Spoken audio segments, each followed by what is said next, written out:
جماعت اسلامی کا واضح موقف ہے، الیکشن ہوا ہے، الیکشن میں جو فارم 45 موجود ہے اس کی بنیاد پر حکومت بھی بنے اور ممبران کا تعین بھی ہو۔ اب یہ سپریم کورٹ کی رسپانسبلٹی ہے کہ وہ جمہوریت کو فروغ دینے کے لیے کام کرتی ہے یا پھر وہ تاریخ میں انہی لوگوں میں نام لکھوا لے کہ ایک آدھ فیصلہ تو ہم نے کر دیا لیکن ہم بنیادی طور پر کچھ کرنے کے قابل نہیں ہیں۔ یہ رسپانسبلٹی اب چیف جسٹس آف پاکستان کی بھی ہے اور ہماری سپریم کورٹ کی بھی ہے کہ پاکستان میں اگر جمہوریت کو آگے بڑھانا ہے اور عوام کی رائے کی کوئی اہمیت ہونی ہے تو پھر یہ فیصلہ کرنا پڑے گا۔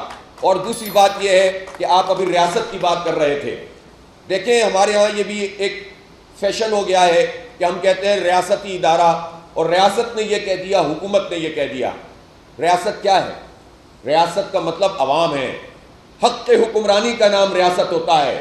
پاکستان کے عوام کو یہ حق حاصل ہے کہ وہ کس کو حکمران منتخب کرتے ہیں، نہ کسی ادارے کو، نہ بیوروکریٹ کو، نہ فوج کو، نہ کسی سیاستدان کو، نہ جاگیردار کو، نہ وڈیرے کو، نہ سرمایہ دار کو۔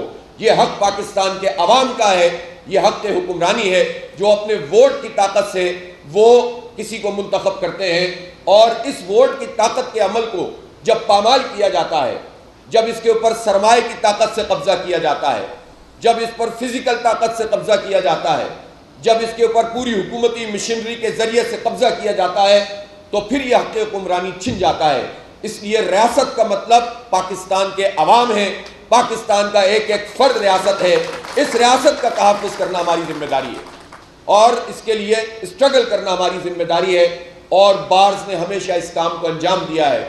میں آپ لوگوں سے یہ بھی ریکویسٹ کرتا ہوں، ان بارز کو تقسیم نہیں ہونا چاہیے، اور بالکل اسی طرح سے بات ہونی چاہیے جس کی جو بھی پولیٹیکل ایفیلیشن ہو، لیکن آئین کی بحالی اور اس کی بالادستی کے لیے، جمہوریت کے لیے سب کو یکجان ہونا چاہیے تاکہ پاکستان میں کوئی عمل آگے بڑھ سکے۔ یہ غیر جمہوری رویے ہیں جس کے نتیجے میں پاکستان آج اس حال میں پہنچ گیا ہے۔ پاکستان کی معیشت تباہ ہے، 77 سال اس ملک کو بنے ہوئے ہو گئے۔ ان 77 ایئرز میں آپ مجھے بتائیں کہ اگر ہماری معیشت آگے بڑھنے کے بجائے پیچھے گئی، پاکستان کے وہ ادارے، پی آئی اے جیسا ادارہ، پاکستان ریلوے جیسا ادارہ، پاکستان کے یہ ادارے جو پاکستان اسٹیل جیسا ادارہ جو پاکستان میں صنعتی ترقی اور تجارتی ترقی کا بھی اور بہترین سروسز کا جو وہ علمبردار ہوتے تھے، اس کا نشان ہوتے تھے، یہ اگر تباہ ہوئے ہیں تو جاہلوں نے تو تباہ نہیں کی ہے، کسی عام دیہاتی نے اٹھ کر آ کر اس کی تو وہ ایگزیکیوشن نہیں کی ہے۔ ان کے چیئرمین وہ نہیں بنتے، ان کے چیئرمین تو یا تو فوج کے جرنیل بنتے ہیں یا ٹاپ کے بیوروکریٹ بنتے ہیں، اور جب یہ بنتے ہیں اور یہ ادارے تباہ ہوتے ہیں تو یہ بات اس ہماری اشرافیہ کو مان لینی چاہیے۔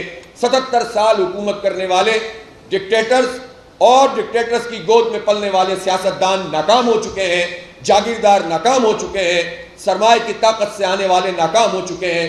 انہیں اپنی ناکامی کا اعتراف کرتے ہوئے ہمارے سروں سے ہٹ جانا چاہیے، ورنہ ایسا نہ ہو کہ یہ لاوا پکتا چلا جائے اور پھر یہ لاوا ان سب کو اٹھا کر باہر پھینک دے۔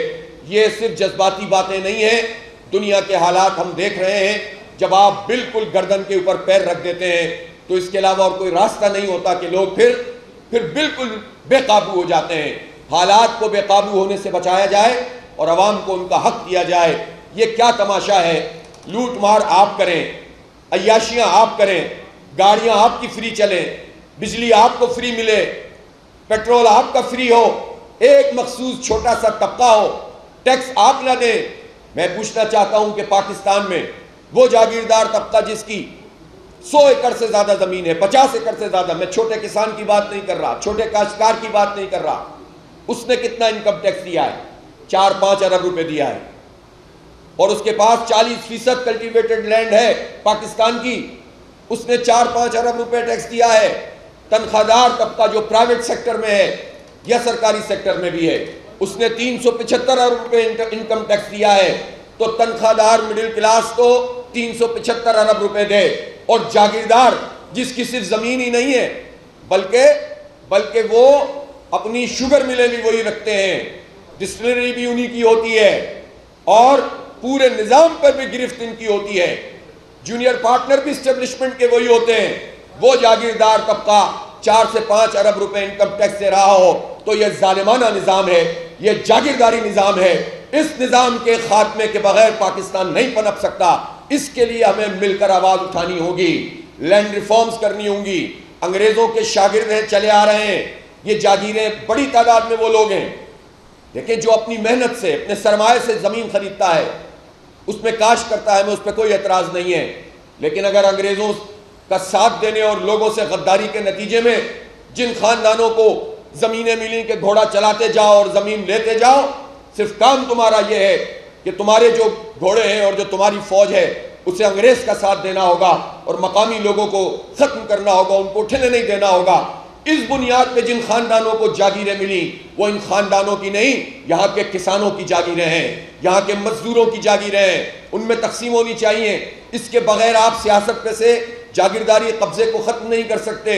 اور یہ عملی جاگیرداری جاگیردارانہ ذہنیت کو پروان چڑھاتی ہے, جس میں سوچ پہ پہرے بٹھائے جاتے ہیں, جس میں یہ جاگیردار, یہ چودھری, یہ خان, یہ وڈیرے, یہ سردار, یہ نعوذ باللہ خدا کا درجہ رکھتے ہیں اور یہ سمجھتے ہیں کہ لڑوائیں گے بھی اور پھر صلح بھی ہم کروائیں گے, گرفتار بھی کروائیں گے, چھڑائیں گے بھی ہم, خوشی بھی ہماری وجہ سے ہوگی, غم بھی ہماری وجہ سے ہوگا.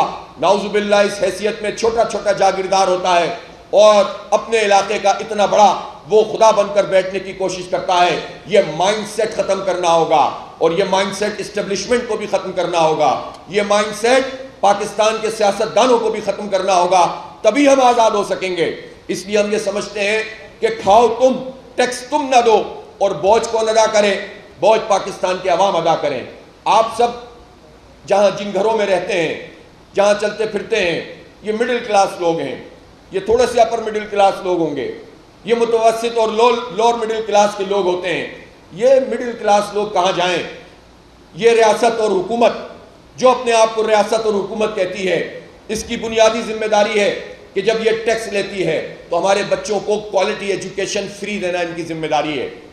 پھر جو جتنا چاہے پرائیویٹ سیکٹر میں خریدے وہ اس کا مسئلہ ہے, لیکن سرکار کا کام یہ ہے کہ تعلیم کو عام بھی ہونا چاہیے اور طبقاتی بھی نہیں ہونا چاہیے.